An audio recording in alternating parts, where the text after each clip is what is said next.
Hey, welcome back. So I'm not sure if you heard, but I've officially hit 1000 subscribers, which means this also marks the end of one of my playlists, YouTube as a Side Hustle Journey to 1000 subscribers. Now you might think that hitting 1000 subscribers is a major milestone, and it sure is, but to tell you the truth, it is not exactly what I expected.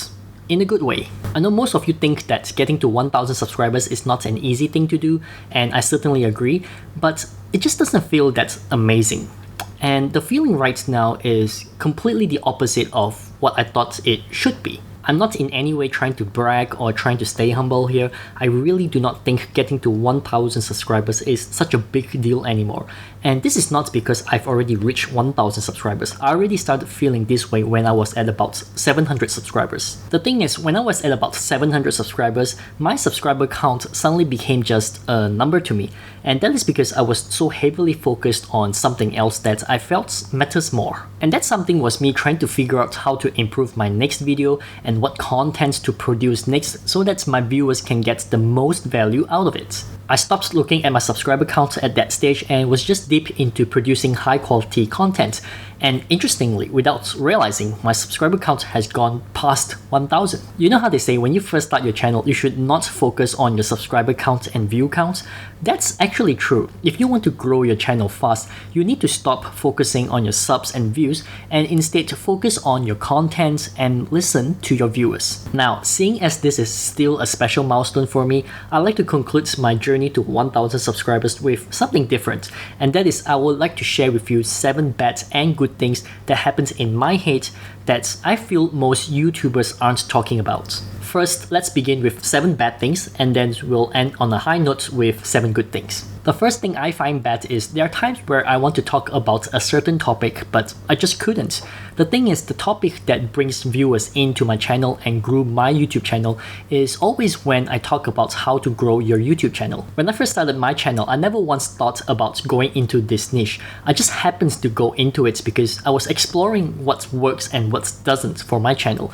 And somehow when I talk about how to grow your YouTube channel as a beginner, as a small YouTuber, that topic kind of sticks with my viewers and it started growing my channel. So I continue doing this topic. And it is not that I don't want to talk about other topics, it is more that I'm afraid to try other topics because I was afraid that you might not want to watch it or you might end up disappointed with it.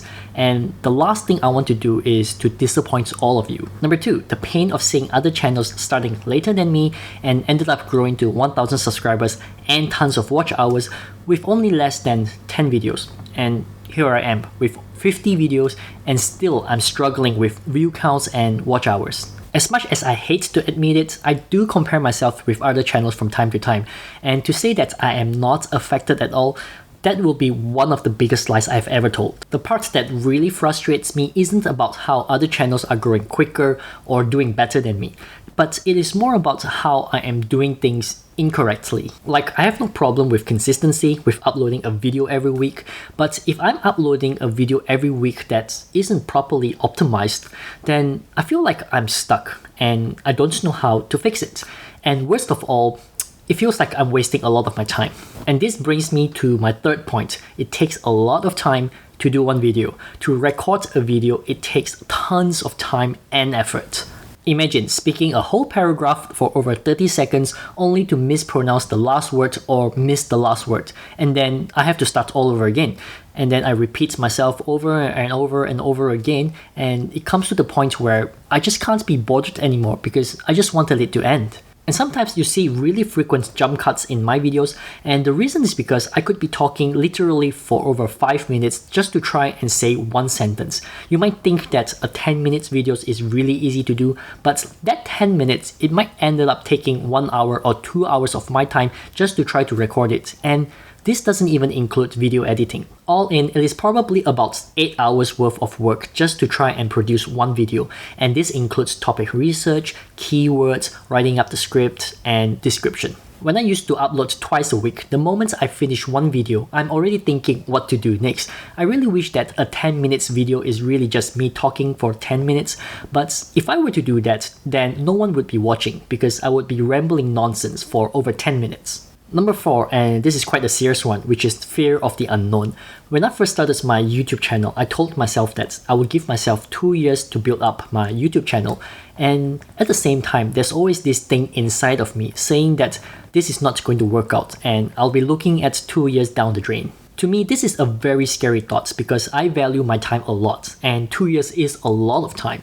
And to think that this is not going to go where I expect it to be is painful. When I first started my channel, it took me over 3 months to get my first 100 subscribers. 3 months. And at that time, I was about to give up because I never knew it would be this tough to grow a YouTube channel. But I reminded myself again that I have already dedicated 2 years to grow my YouTube channel. So whatever happens, happens. But imagine, if you're getting only 100 subscribers after 3 months, suddenly you'll start thinking to yourself that maybe this is the right time to back out before you ended up wasting even more time. And I reckon that's how many YouTube channels fails and never really took off when they actually can. The 5th one is about getting into the mood, and this is quite a funny one. I always have to get myself into the right mood before I can start recording, which is why most of the time I can do a better video when I am home alone. Sometimes when I decided to record a video the following day and suddenly something just comes in and completely destroys my mood, I will end up not recording the video at all.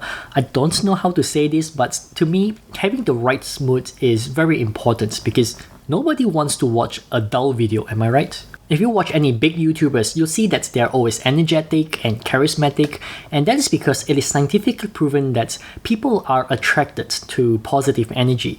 So before I record a video, I could be in the most foul mood ever, but once I hit the record buttons, I turn 180 degrees into this happy, vibrant guy.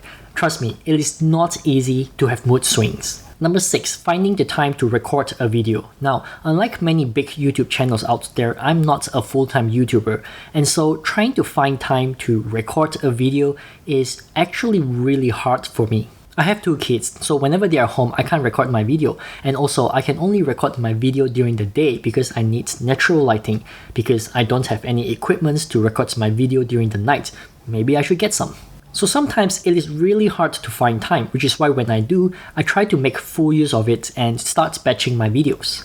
Throughout my experience, I've learned so much about shooting videos at the right time. I can't have too much background noises, I can't have the morning sun shining at me, and I only have that limited time slot to shoot my video, and if I'm not in the correct mood, everything just stops. It's crazy. The final bad thing I went through on my journey to getting to 1000 subscribers is the devastating feeling of launching my video after putting in all the hard work and effort into editing, recording, and scripting, only to have that video not perform well at all. This is probably the worst for me because whenever I launch a new video, there's always this hope that this video is going to be the one that's going to make my channel explode. But the thing is, that hardly is the case, and most of the time, my videos will never perform well on launch, and I don't know why. And this is where it feels frustrated because I don't know what to do and I don't know how to improve. It makes me feel down and I'm not too sure where to go next, but I still have to go because this is one of the obstacles I have to go through. Right now, I'm just banking on a theory where my videos will be watched by 10% of my subscribers. So the faster my subscriber count grows, the more views I will get. Still a theory though, I'll still have to test this out over my next couple of videos. So you see, there's a lot of mindset games going on in this journey, and if you're not mentally prepared, you're going to drop off faster than you can start a channel. Most of the things that sucks are not that bad if you can acknowledge the fact that all of these are in our mind and every single problem has a solution. That's how I approach my YouTube channel, and this is also why I always talk about having a really strong mindset in order to overcome anything you want to do. Alright, you had a taste of the bad stuff, now let's jump into the good stuff to cheer us all up. First good stuff, meeting really genuine and great people on YouTube. One of the most overly used advice I ever give is to engage with other people on YouTube, that we should all be engaging with other YouTube channels similar to our niche. In doing so, I found many great people who are so supportive of my YouTube channel, more so than my own family and friends. And best of all of them are really hardworking. They started a YouTube channel for a really good purpose and their goals align with mine. I never would have thought that I would meet like-minded people on YouTube. I always thought YouTube is a place for entertainment. I guess I'm wrong. The second good stuff is getting inspiring comments from all of you. And I got to be honest with this one. This caught me by surprise because I'm always under the impression that YouTube is a place where trolls live, where they say all things negative. I mean, I've yet to get any negative comments. I'm sure I will at some point. But for now, all these great comments I'm getting, all the thank yous and how people are saying I motivated them to do more or to start a YouTube channel, these comments really make my day. And I dare say, you are the ones who made me switch my focus from wanting to earn money off of YouTube to using it as a platform to share my values and knowledge with everyone else. You honestly don't know how thankful I am for those comments. You guys are better than my own family and friends who never watch my videos. So for that, I just want to say thank you very much. Number 3, running a YouTube channel is simply magical. Now please hear me out on this for a second. To be able to speak in front of a camera just like this, I'm able to voice out my opinions, my knowledge to the masses. Don't you think that's magical? I mean, some of us take it for granted. If our videos are only getting about 20 views or 100 views, that's considered a disaster. But have you ever thought about getting 100 real people listening to what you have to say? That's like you're in a hall and you're on a stage and you're sharing your values with 100 people sitting there listening to you. I mean, 100 people might be a small amount on YouTube, but in real life, how often do we get 100 people listening to the same thing we say at once? I myself struggle to get even 2 people to listen to me in real life, let alone 20. And besides, everyone has got to start somewhere, so why not just appreciate our channel's current growth? Good stuff number 4, my speaking skills has improved. I mean, hey, I'm already pretty good at speaking to begin with, that's just me, but as I continue to create more content, I find myself getting better at storytelling. I'm not sure if you know, but if you ask any successful people out there, they will tell you that 80% of your success lies in our ability to tell a story. So if you want to sell a product, a story on why and how this product helps people is way more important than its features. If you want to keep people watching your YouTube videos, being able to tell a relatable story is far more important than having strong points. I mean, you still need to have strong points, but you will need to know how to change those strong points into stories. I know, it sounds lame, but think about it. Every single time you watch any video, what keeps you watching? Is it all the boring facts or the flow in how the facts are told as part of a story? But storytelling is all about practice, so if you think you're not good at it, don't worry, you'll get better as you create more content. Or you can also send me a DM on Instagram if you need more guidance on this area. More than happy to help. Number 5, growing a channel together is rewarding. I happened to stumble upon a video on Graham's channel that was done very early on in his YouTube days. And funny enough, the very first comment I see on that video was a comment made by Nate O'Brien, who is also another YouTuber closing in on 1 million subscribers. The thing is, the video I saw was about 3 to 4 years old, and to see those two interact during that time when both their subscriber counts were still very low, it feels happy. I mean, think about it. They are probably doing what most of us small YouTubers are doing right now, which is supporting each other's channel and growing together. It's almost as if some of you who are commenting on my videos right now and I am commenting on yours, and someday we'll all be over 100,000 subscribers, and when we look back, it will feel amazing. I mean, I would love that, to be able to climb to the top of the mountains with everyone else, because frankly speaking, to be able to climb to the top of the mountains all by myself, it can feel really lonely. Number 6, and this is probably going to sound really cheesy, but true, and that is starting a YouTube channel gave me a new sense of purpose. My initial reason of starting a YouTube channel is because I watch way too much Gary Vee, and one of the things he mentions a lot is to start recording and documenting. And I wanted to not only document, I wanted to leave behind a legacy where I want to teach my kids who are still really young at this stage. I wanted to teach them about personal finance and things not taught in school. So I started creating topics around mindset and money and side hustle, things I wish I learned in school. And interestingly, I start seeing an audience in this area. So suddenly, it wasn't just about me leaving a legacy for my kids anymore.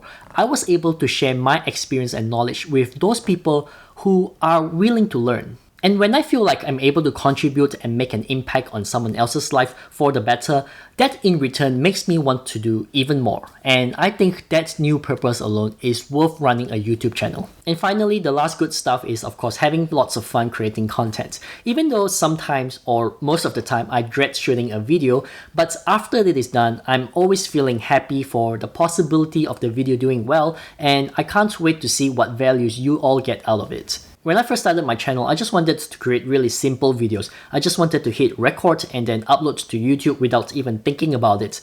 But as I create more content, I start to look into better thumbnails, better keywords. I try to have a little bit of fun with video editing, and most of the time I try to have fun while recording a video as well. This is my channel, I have the freedom to do whatever I want with it, and whenever a video is finished, I always feel that I did my best, that I put everything I could into that video, and I have put in enough values for my audience as well, even if it is just one value.